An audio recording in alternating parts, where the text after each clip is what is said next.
Estamos no ano 1961.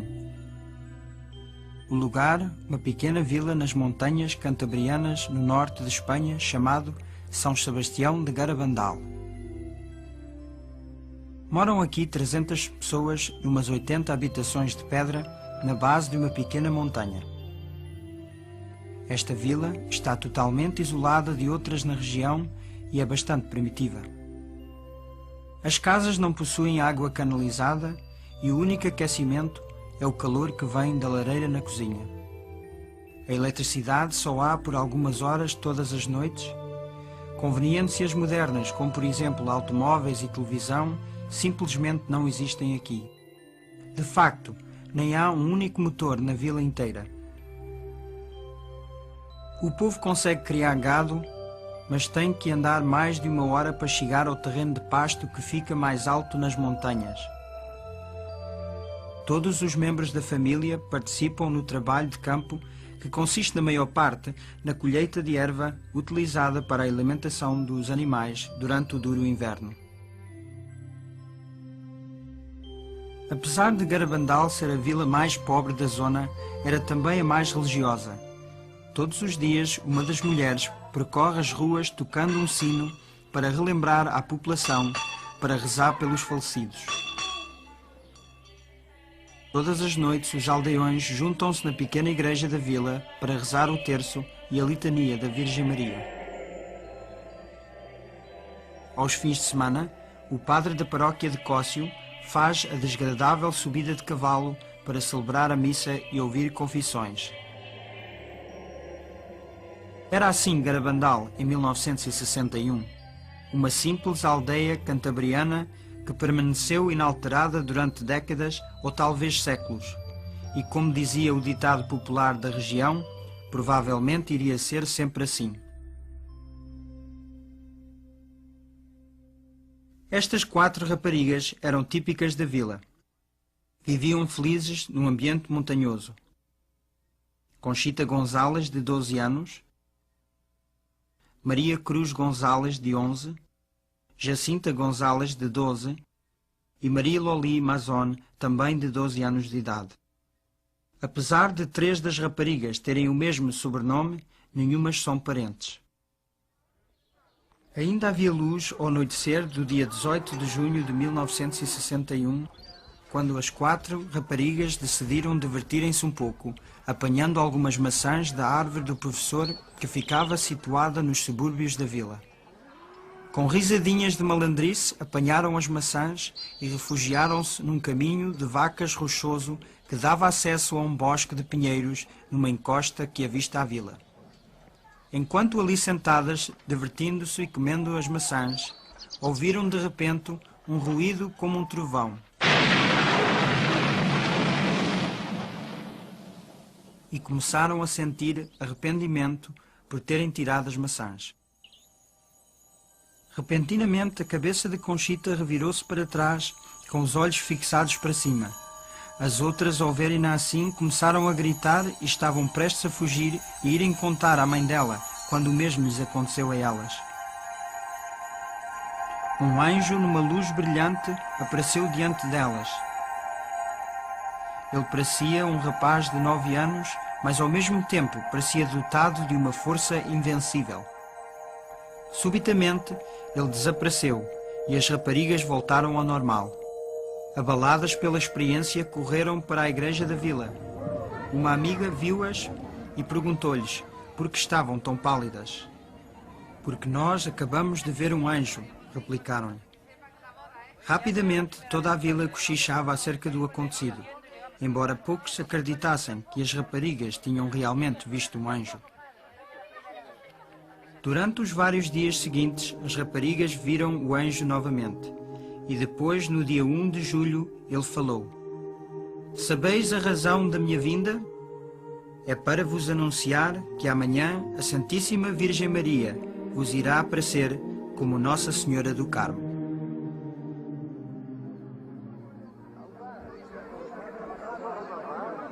A esta altura já tinham espalhado notícias das aparições por todas as redondezas, e no dia 2 de julho, um grande número de pessoas, esperava a prevista visão da Virgem Maria às raparigas.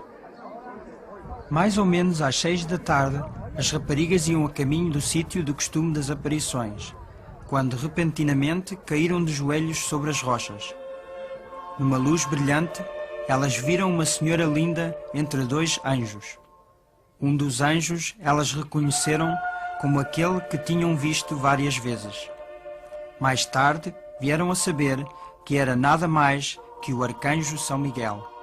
Na parte de cima direita estava um grande olho dentro de um triângulo, ao qual as raparigas chamaram o Olho de Deus. Sem qualquer medo, as raparigas falaram com a senhora que lhes aparecia. Elas falaram das suas famílias, dos padres que ali estavam e do trabalho que faziam em casa e nas terras, e a senhora sorriu. Conchita disse que foi como se estivessem a falar com a sua mãe, que esteve ausente numa longa viagem e que acabava de chegar. Depois da êxtase, as pessoas naturalmente perguntavam como é que era a senhora. A Conchita dá esta descrição no seu diário. A Santíssima Virgem aparece com um vestido branco, um manto azul e uma coroa de pequenas estrelas douradas. Os seus pés não são visíveis. As suas mãos estendidas com um escapulário no pulso direito. O escapulário é castanho. O seu cabelo é comprido, castanho escuro e ondulado, e com um risco ao meio. Ela tem a cara de forma oval e o seu nariz é longo e delicado. A sua boca é muito bonita e os lábios cheios. A cor da sua cara é escura, mas mais clara que o do anjo. É diferente. A sua voz é encantadora, uma voz muito vulgar que não consigo descrever. Não há mulher que se pareça com a Virgem Santíssima, nem na voz, nem em nada. Mas havia uma razão pela qual a Virgem Santíssima aparecia às 4 raparigas. Ela queria usar estas crianças simples e modestas para transmitir uma mensagem importante a toda a humanidade. Mas sendo a mãe gentil e encantadora que ela é, ela o faria à sua maneira.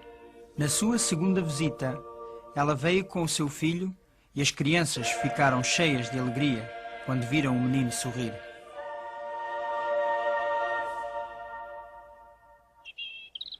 Nestas primeiras aparições, as raparigas foram vistas a levantarem para cima pequenas pedras. Elas disseram que a Virgem Santíssima as beijou, mas acrescentaram que preferia beijar objetos religiosos. As pessoas corresponderam ao darem-lhes os seus terços, medalhas, crucifixos e alianças de casamento, uma prática que continuaria por todo o evento. No dia 4 de julho, a Virgem Maria revelou a sua mensagem às raparigas, mas disse-lhes para não a anunciarem até ao dia 18 de outubro. A autenticidade das visões tinha de ser estabelecida para que a mensagem fosse acreditada. Era necessário provas e tinham de ser providenciadas em abundância. As raparigas foram testadas por médicos no estado de êxtase. Eles acharam-nas rígidas, frias como pedras e insensitivas à dor. Eles também tomaram conhecimento de uma incrível mudança de peso. 2 homens mal conseguiam levantar uma das raparigas do chão, apesar das raparigas facilmente levantarem-se umas às outras para que pudessem beijar a senhora das suas visões. As raparigas sabiam quando iam ter as aparições por uma série de 3 chamadas interiores que aumentavam progressivamente. Depois da última chamada, elas corriam cheias de alegria para o encontro celestial. As chamadas podiam vir a qualquer hora do dia ou da noite, mas se as raparigas fossem para a cama, então a Virgem não vinha.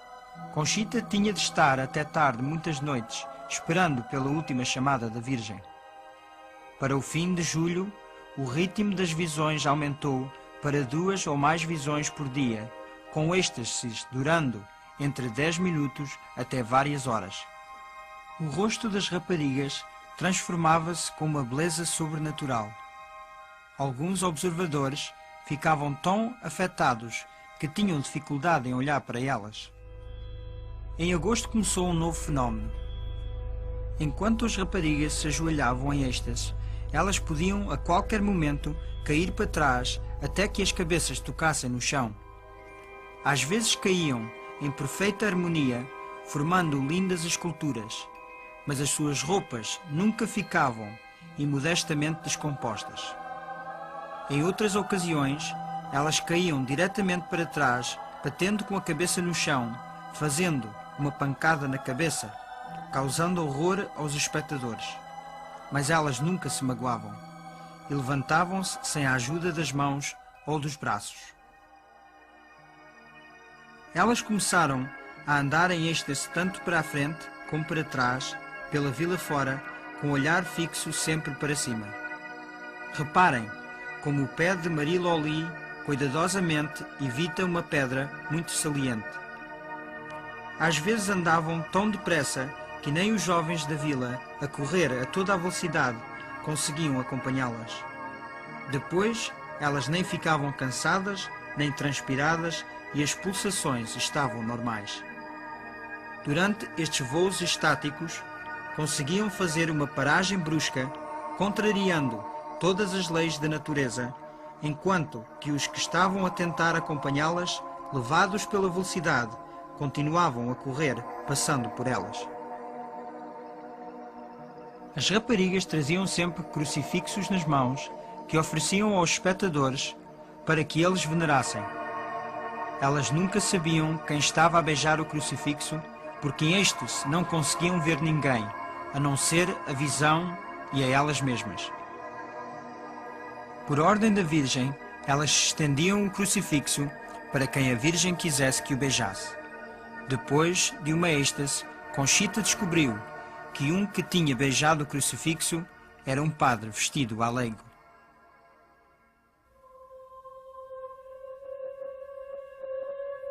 Entre os muitos padres que foram até Garabandal para estudarem os eventos, estava um jesuíta, Padre Luís Andreu. Era um brilhante jovem professor de teologia que também tinha reputação de ser um santo padre. O Padre Andreu foi um pouco duvidoso na sua primeira visita, mas depois de cuidadosamente estudar as raparigas em êxtase, ele compreendeu que algo sério estava-lhes a acontecer. No dia 8 de agosto de 1961, o Padre Andreu fez outra visita à vila. Nessa noite, ele estava entre a multidão, observando as raparigas em êxtase, no Bosque dos Pinheiros, onde muitas vezes as visões tinham acontecido. De repente, a cara dele ficou tensa. Gotas de transpiração formaram-se na sua testa e ele gritou: "Milagro! Milagro! Milagro! Milagro!" Na viagem de regresso, com amigos durante as primeiras horas da manhã seguinte, ele disse: "Que prenda que a Virgem me deu! Que sorte que nós temos em ter uma mãe assim no céu! Este é o dia mais feliz da minha vida." Ele depois tossiu levemente e deixou cair a cabeça até ao peito. O Padre Andreu estava morto. Numa visão posterior, a Virgem Santíssima disse às raparigas que no dia 8 de agosto o Padre Andreu não tinha só visto a Virgem, como também teve uma visão do futuro grande milagre. Um dos lugares que as raparigas em êxtase visitaram com mais frequência foi a igreja da vila, na qual entravam e rezavam diante do sacrário. Infelizmente, isto criou problemas. As multidões que as seguiam para dentro da igreja causavam perturbação de tal modo que uma proibição diocesana teve de ser imposta e as portas da igreja foram trancadas. A partir daí, as raparigas faziam as visitas de fora das portas fechadas. Como exemplo de obediência ao bispo, a Virgem não voltou a guiar as raparigas para dentro da igreja. Pelo princípio de outubro de 1961, as êxtases das 4 raparigas já tinham todos mistificados. E uma vez que entrassem em êxtase, ninguém as conseguia fazer sair. Elas foram beliscadas, espetadas com alfinetes, queimadas com pontas de fósforos quentes e vazaram areias nos olhos delas, tudo sem efeito. Poderosos focos de luz, apontados a pouca distância, nem as fazia pescar os olhos.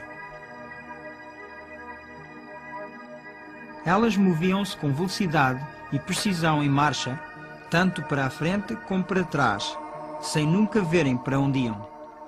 Especialmente impressionante era a descida noturna, de costas, desde os Pinheiros até à vila em grande velocidade.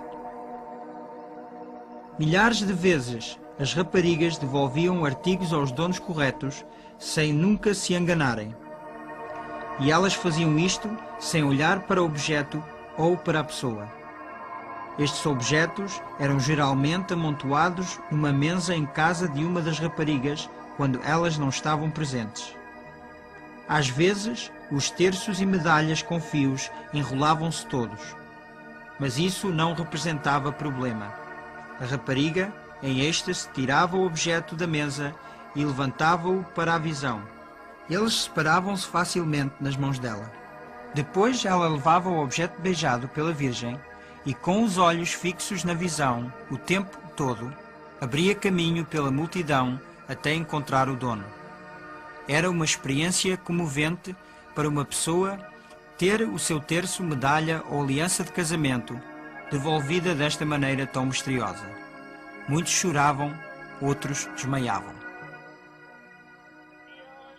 Enquanto em êxtase as raparigas rezavam como nunca. Vamos ouvir uma gravação original de duas raparigas a rezarem a Ave Maria enquanto olhavam para a pessoa a quem esta antiquíssima oração era dirigida. Y bendito es el fruto de tu vientre, Jesús. Santa María, Madre de Dios, ruega por nosotros pecadores, ahora y en la hora de nuestra muerte. Amém. Elas cantavam cânticos que nunca tinham aprendido e, com a ajuda da Virgem, faziam pequenas orações encantadoras. Ó Virgenzita do Carmo, que alegria nos has dado, aparecendo a nós com o teu menino encantado.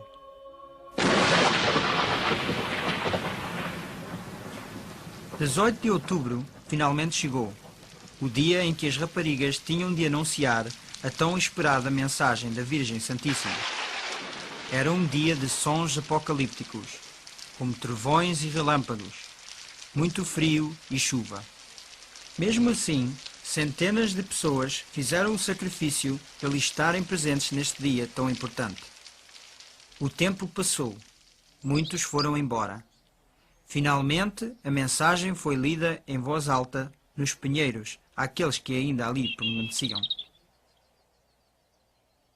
Temos de fazer muitos sacrifícios, fazer muita penitência e visitar o Santíssimo com frequência. Mas primeiro temos de proceder a uma boa vida. Se não o fizermos, um grande castigo cairá sobre nós. O cálice já está a encher, e se não nos emendarmos, um grande castigo cairá sobre nós. Muitos foram embora desapontados, porque esperavam mais, mas essa era a mensagem, curta e direta. A mais carinhosa de todas as mães acabou de dizer aos seus filhos, em linguagem simples, o que eles devem fazer para evitar um castigo de Deus, que de longe ultrapassava qualquer castigo que o homem pudesse causar a si mesmo. As êxtases das raparigas continuaram durante os meses de inverno. As chamadas vinham a qualquer hora do dia ou da noite. A Virgem Maria estava absolutamente séria sobre a penitência e sacrifícios que tinha pedido na sua mensagem. Mas assim que as raparigas entravam em êxtase, elas não sentiam nada. Num dia de forte tempestade de neve, formou-se nos braços estendidos da Conchita cumos de neve. Ela não se apercebeu disso, De uma outra vez, saltou-lhe granizo para os olhos bem abertos, sem a afetar. Durante toda a primavera e pelo verão de 1962, as visitas da Virgem Santíssima e de São Miguel continuaram. Se na vila não estivesse um padre disponível para dar comunhão às raparigas, São Miguel trazia-lhes comunhão invisível. Ele ensinou-as a receber comunhão com reverência. Primeiro preparação, depois comunhão e depois ação de graças. Mas os padres estavam duvidosos acerca destas comunhões invisíveis. Como é que elas podiam receber comunhão de um anjo, quando só um padre é que tinha o poder de consagrar? As raparigas perguntaram ao anjo. Ele disse-lhes que tirava as hóstias de sacrários na terra. Não havia lugar na terra que minimamente se compara-se com Garabandal a esta altura. A Virgem Santíssima parecia ter-se apoderado de toda a vila. Conduzia as raparigas em êxtase por todas as ruas abaixo. Às vezes cantavam o terço conforme marchavam com todas as pessoas que as seguiam. Todas as casas eram visitadas. Quando as raparigas em êxtase visitavam a casa de alguém que estava doente na cama, ajoelhavam-se e rezavam e ofereciam o crucifixo à pessoa doente. Se fossem à casa de uma viúva, elas rezavam orações diante de uma fotografia do falecido ou faziam o sinal da cruz na almofada da cama vazia. Elas também iam ao cemitério e estendiam o crucifixo pelas barras de ferro do portão. Nesta pequena vila na montanha espanhola, eventos de grande significado eram desvendados. Embora ninguém se apercebesse disso na altura, a Virgem Santíssima estava a preparar-nos para a grande tempestade que estava prestes a acontecer na igreja. Ela veio para pessoalmente reafirmar tudo o que a igreja contém e ensina. Tudo o que a Virgem fez com as jovens raparigas era introduzido com grande significado para todos os cristãos. Enquanto em êxtase, elas rezavam em todas as posições, ajoelhadas, de pé, sentadas, a andar ou deitadas.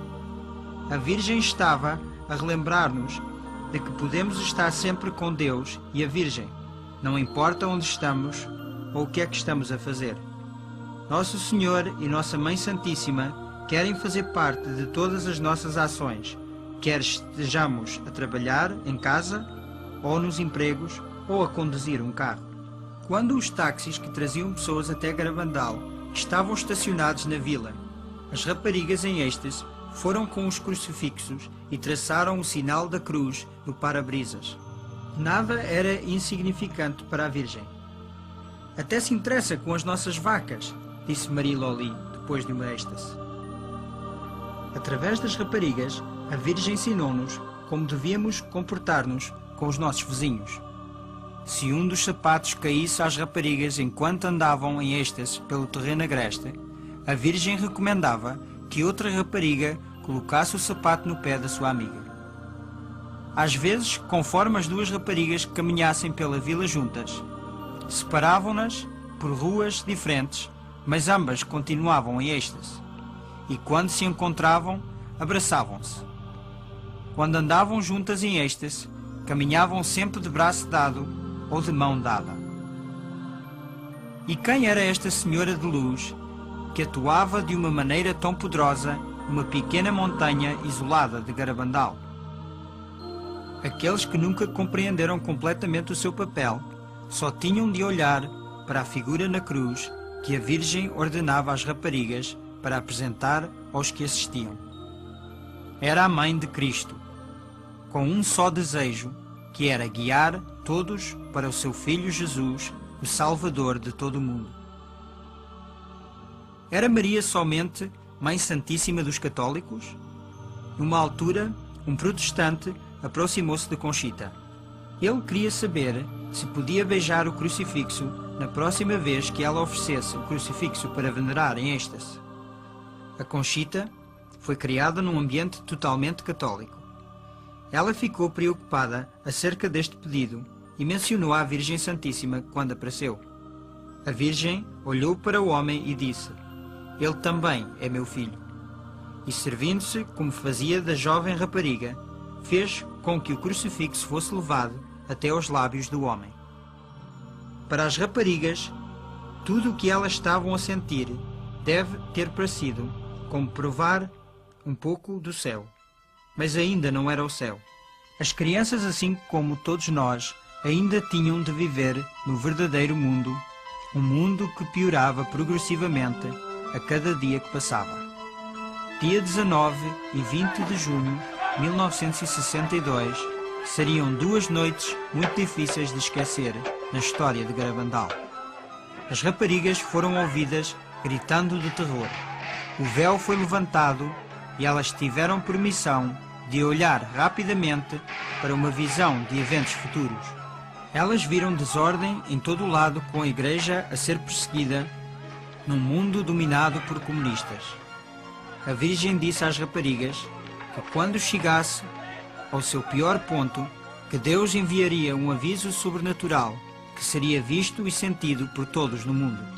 Depois, mesmo estando na presença da Virgem Santíssima, elas ficaram apavoradas ao verem cenas do futuro castigo que Deus enviaria se o mundo não se emendasse depois do grande sinal e milagre. Embora a alguma distância das raparigas, como a Virgem tinha pedido, os aldeões que lá estavam, e isso quer dizer quase todos, estavam tão comovidos pelos gritos das raparigas que no dia seguinte toda a vila foi à confissão e comunhão.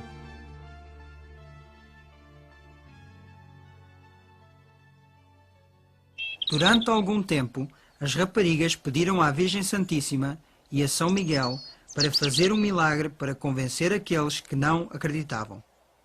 Finalmente, São Miguel disse a Conchita que numa certa data indicada pela Virgem, a comunhão invisível que ele tinha andado a dar iria, nesse dia, tornar-se visível na língua dela. A Conchita chamou a isto um pequeno milagre, porque ela pensava que a hóstia se podia sempre ver pelos observadores, sempre que ela a recebia. Quando o dia anunciado pela Conchita 15 dias antes chegou, várias centenas de pessoas estavam na vila, mas a espera foi longa e cansativa. Muitos ficaram desencorajados e foram embora.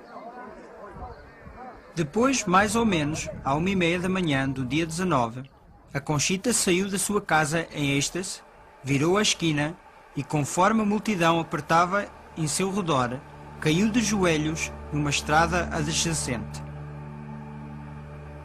Ela depois pôs a língua de fora. Aqueles que estavam mais perto afirmavam que estava vazia.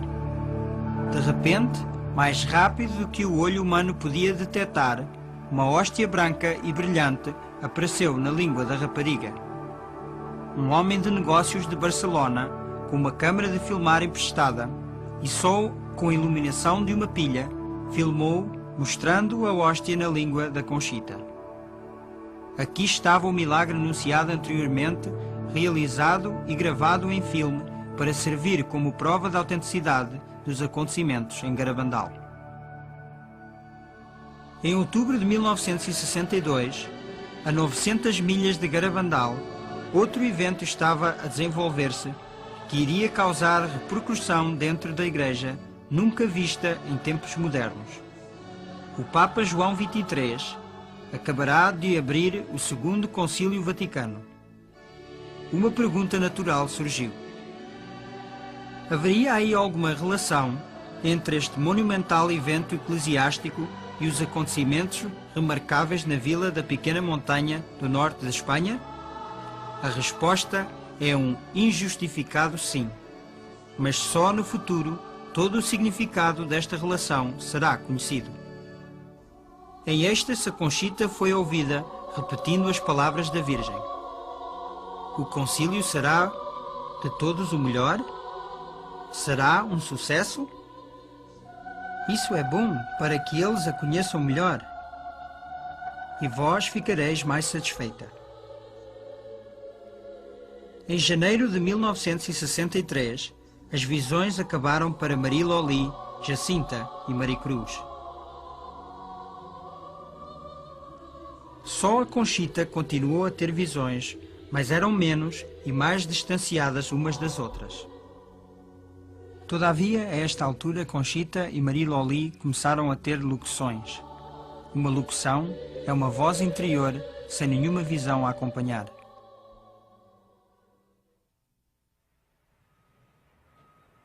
Em 1947, Joey Lomangino perdeu a vista e o olfato num monstruoso acidente que lhe separou os nervos ópticos e olfáticos.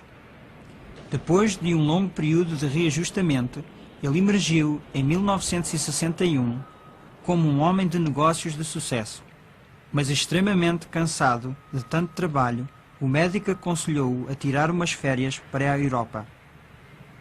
E então deixou a sua casa em Lindenhurst, Nova York, com familiares e foi visitar o seu tio no sul da Itália.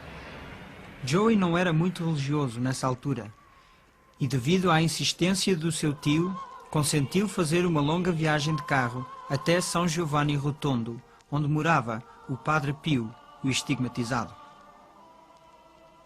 Este padre franciscano, com as chagas de Cristo nas mãos, pés e lado, era venerado como um santo em vida.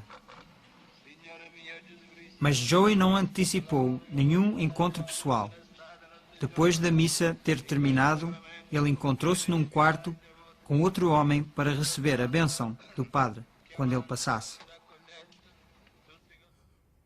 Assim que o Padre Pio entrou no quarto, ajoelhámos-nos todos para receber a sua bênção. E o Padre Pio, que vinha do lado esquerdo do quarto, atravessou pela frente. De repente, ouvi joelhos a moverem-se e eu não sabia o que estava a passar. O Padre Pio tinha os braços à minha volta e começou a beijar-me na testa. Ele disse: Joy, estou tão contente por te ver.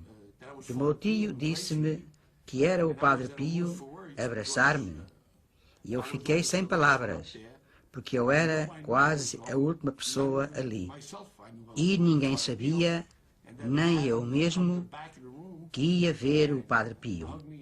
Joey estava profundamente impressionado e 2 anos mais tarde voltou a São Giovanni. Desta vez, ele decidiu ir confessar-se ao Padre Pio, que não falava inglês. Eu fui ao confessionário do Padre Pio e ajoelhei-me. Ele pegou-me pela mão e eu fiquei chocado, pois pensava que todos os confessionários fossem como os americanos, com painel. Depois, em perfeito inglês, disse-me: Joy, confessa-te.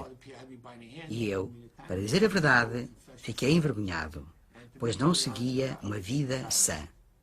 E por isso, fiquei simplesmente pasmado. Não sabia o que dizer. Então o Padre Pio voltou a pegar-me na mão, assim, e disse-me: confessa-te. Mais uma vez, tive muita dificuldade em responder-lhe. Depois, também em perfeito inglês, disse-me: Joy, lembras-te quando estavas num bar com uma mulher chamada Bárbara? Lembras-te dos pecados que cometeste? E novamente, em perfeito inglês, ele, como se lesse uma lista, foi dizendo as pessoas com quem eu estava, os sítios onde eu estava e os pecados que cometi. É claro que eu fiquei a transpirar, mas tinha a graça de Deus para realizar esta confissão.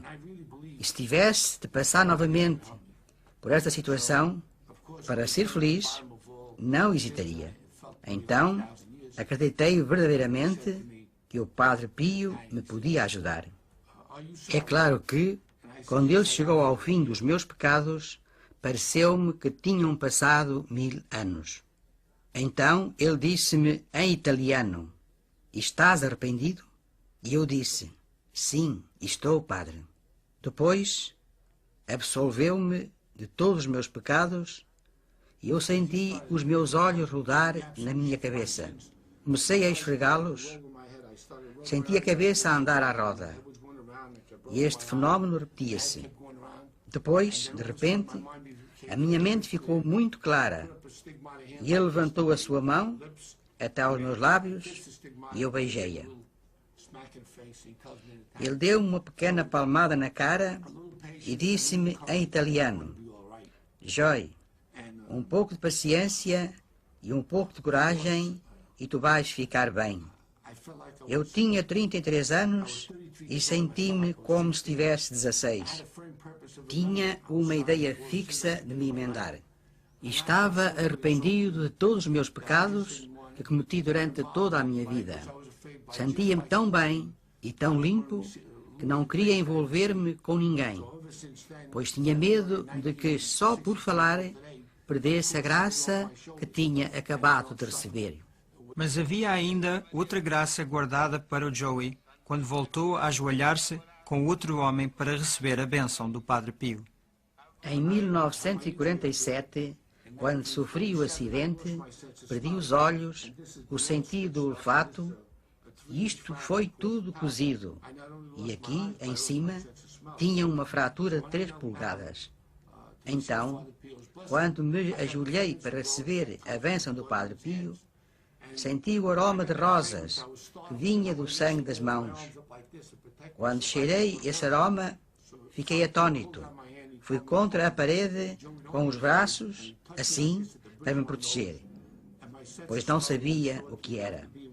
Padre Pio puxou-me a mão para baixo e disse-me em italiano: Joy, não tenhas medo.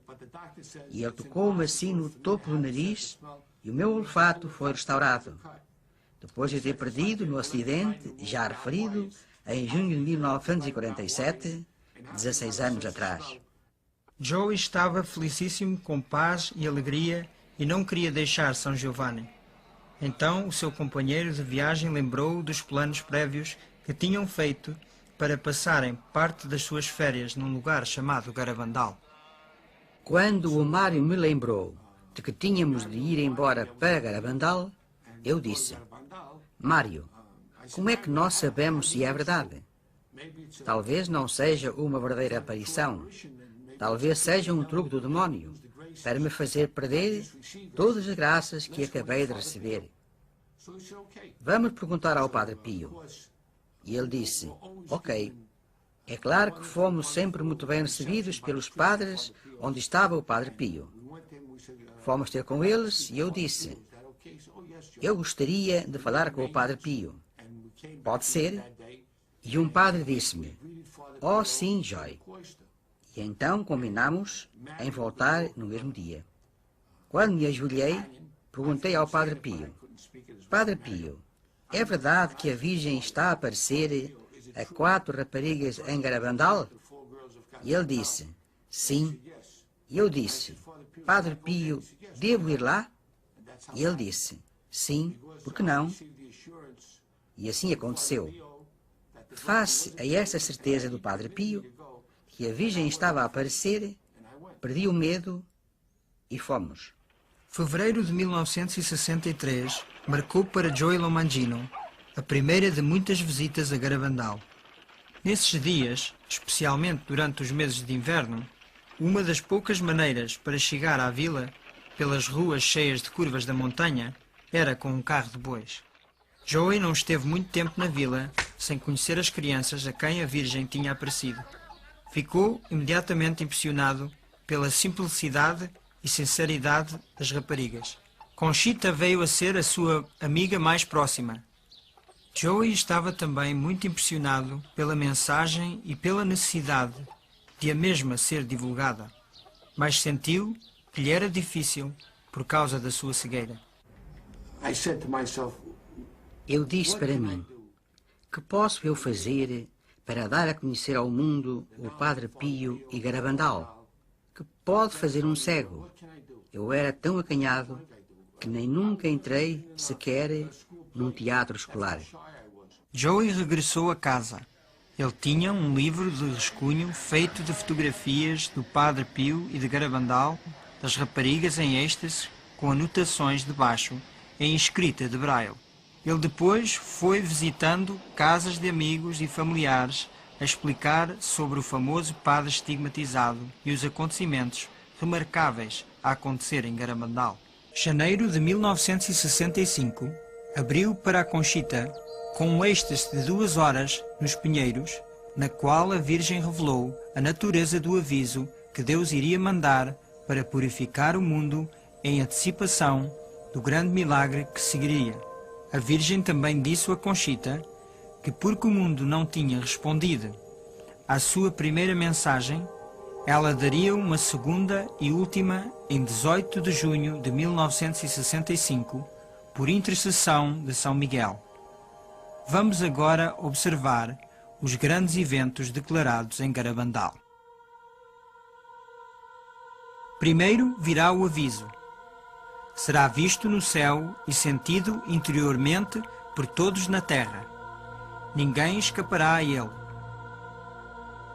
Numa altura no não muito distante futuro, quando o mundo está no meio de uma grande desordem, tudo será suspendido. Nesse momento, todos verão o mal que fizeram e o bem que não fizeram. Será extremamente doloroso. As pessoas preferirão morrer do que passarem por isso, mas não causará danos físicos. Se alguém morrer, será só pelo susto da experiência. O aviso servirá como uma purificação para corrigir a consciência do mundo e prepará-la para o grande milagre.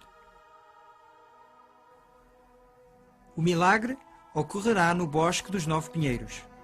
Ocorrerá numa noite de quinta-feira, às 8h30 no dia, ou entre os dias 8 a 16 de março, abril ou maio. A Conchita sabe a data e avisará com 8 dias de antecedência. Será no dia da festa de um mártir da Eucaristia e coincidirá com um grande evento eclesiástico na igreja. Todos os que estiverem na vila ou arredores das montanhas verão o milagre. Os doentes presentes serão curados. Os pecadores convertidos e os incrédulos acreditarão. Será o maior milagre que Jesus já alguma vez fez no mundo. A Rússia será convertida em resultado do milagre. Um sinal sobrenatural, permanente, permanecerá visível nos Pinheiros até ao fim do mundo. Se depois do milagre o mundo não se emendar, Deus enviará o castigo. Será muito pior que qualquer coisa que o homem pudesse causar a si mesmo. O castigo será de acordo com aquilo que o homem merece pelos seus crimes.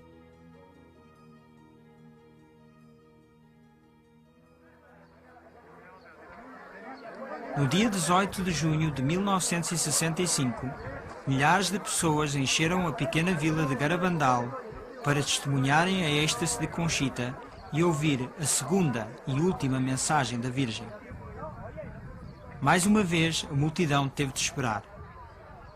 Na noite tardia, Conchita entrou em êxtase. Ela estendeu a cruz para 3 pessoas a beijar. Depois, São Miguel deu-lhe a segunda e última mensagem da Virgem Santíssima. Como a minha mensagem de 18 de outubro não foi atendida e não foi dada a conhecer ao mundo, eu estou a avisá-los que esta é a última. Antes o cálice estava a encher, agora está deitado fora. Muitos cardeais, muitos bispos e muitos sacerdotes estão no caminho da perdição e estão a levar muitas almas com eles. Cada vez dá-se menos importância à Eucaristia. Deveriam, pelos vossos esforços, desviar a ira de Deus de vós mesmos. Se lhe pedirem perdão com um coração sincero, Ele perdoá-los-á. Eu, vossa mãe, pela intercessão de São Miguel Arcanjo, peço-vos que emendem as vossas vidas. Estão agora a receber os últimos avisos. Eu amo-vos muito e não quero a vossa condenação. Rezem a nós com sinceridade e nós satisfaremos os vossos pedidos. Devem fazer mais sacrifícios. Pensem na paixão de Jesus. 13 de novembro de 1965 foi um dia de tristeza e alegria para Conchita. A Virgem apareceu com o seu filho adolescente, mas seria pela última vez em Garabandal. Como a Virgem já tinha indicado, esta seria uma aparição especial para beijar objetos religiosos, e Conchita tinha muitos com ela. Depois de ter beijado os objetos, a Virgem disse: através do beijo que dei a estes objetos, o meu filho irá fazer prodígios. Distribui-os a outros. Fala para mim, Conchita. Fala-me sobre os meus filhos. Eu tenho-os todos debaixo do meu manto. Esta será a última vez que me vês aqui, mas estarei sempre contigo e com todos os meus filhos. Conchita, por que não vais visitar o meu filho no sacrário? Ele espera por ti de dia e de noite. Conchita disse para a Virgem: eu sou tão feliz quando vejo os dois. Por que não me levais para o céu, agora convosco? A Virgem respondeu: lembra-te do que te disse na festa do teu padroeiro. Quando te apresentares a Deus, as tuas mãos têm-te dar cheias de boas ações, feitas para os teus irmãos e para a glória de Deus. Atualmente, as tuas mãos estão vazias. Tudo acabou. Os momentos felizes em que a Conchita tinha estado com a Mãe Santíssima e seu filho Jesus tinham passado. Mas mesmo assim, ela ainda sentia a presença deles.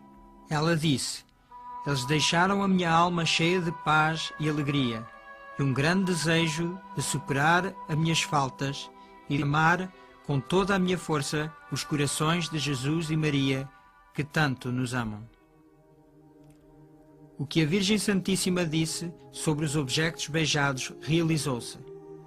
Casos de curas físicas e outros favores continuam a ser reportados de diferentes partes do mundo. Muitos vieram de uma medalha que Conchita deu a Joey Lomangino. Tem-se venerado por milhares de pessoas de todo o mundo durante os muitos anos de atividade apostólica do Joey.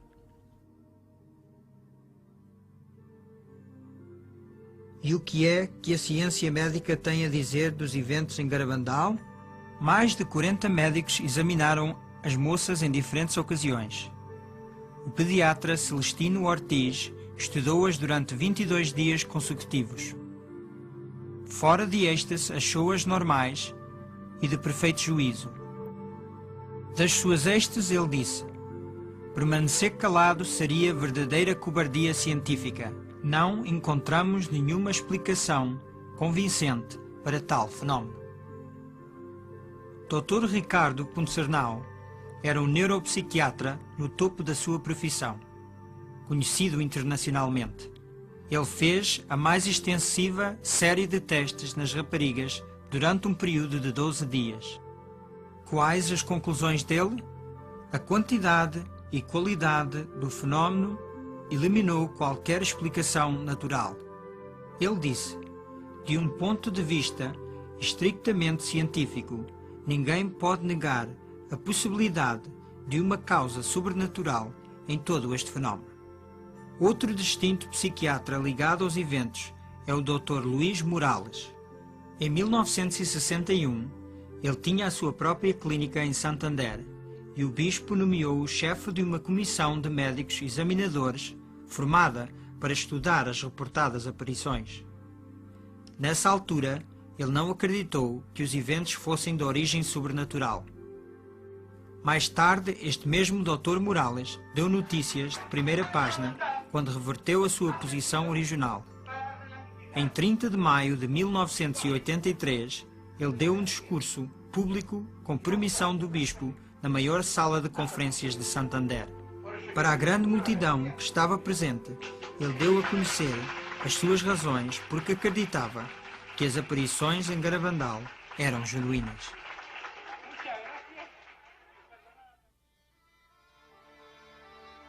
Desde os primeiros dias das aparições, as moças queriam entrar na vida religiosa, mas não era para ser. Enquanto assistiam ao colégio interno das Carmelitas Missionárias em Pamplona, a Conchita teve uma locução com Jesus. Jesus disse-lhe que não era seu desejo que ela se tornasse uma religiosa, mas que ficasse no mundo para falar acerca de Maria. Hoje, todas as 4 videntes estão casadas. Conchita, Maria Loli e Jacinta estão casadas com americanos e vivem nos Estados Unidos. Maria Cruz ficou em Espanha e em 1971 casou com Inácio Caballero. Agora vivem em Áviles e têm 4 filhos. Em 1973, Conchita casou com Patrick Kina, de Nova York, onde agora vivem com os seus 4 filhos. Em 1974, Maria Loli casou com Francis LaFleur, de Massachusetts. Eles têm 3 filhos.